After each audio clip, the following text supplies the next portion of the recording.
یو ډېر ښایسته خبره مې درته راوړې ده، ضرور یې واوره او مخکې د سره شیر کړه. هسې موږ را وخت ضایع کوو د ټیک ټاک او د فیسبوک او دې ویډیو کتلو باندې، لیکن دغه یو د حدیثو خبره ده، تاسې ضرور واورئ، مخکې در سره شیر کړئ. وایي که چیرې یو انسان په ورځ کې 1000 وارې درود شریف ووایي، وایي تر هغه وخته پورې الله دته مرګ نه ورکوي چې تر څو پورې په خوب کې دته په جنت کې خپل مقام ښوولی نه وي چې دا ستا ځای دی. درود شریف ویلو سره ډېرې غټې ګټې حاصلېږي.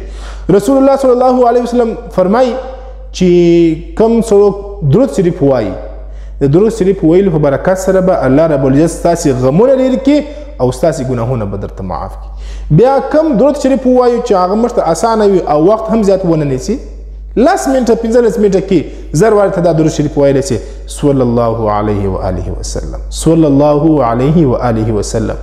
نو دا درود شریف کم از کم موږ په ورځ کې 1000 وارې خامخا ووایو. په دې درود شریف سره غمونه لرې کېږي، ګناهونه چې دی هغه الله بخښي معافوي. نو تاسې دغه د نن څخه د الله سره وعده وکړئ چې نن څخه به موږ دا درود شریف ضرور وایو او دا ویډیو د ثواب په خاطر باندې ضرور مخکې سره شیر کړئ.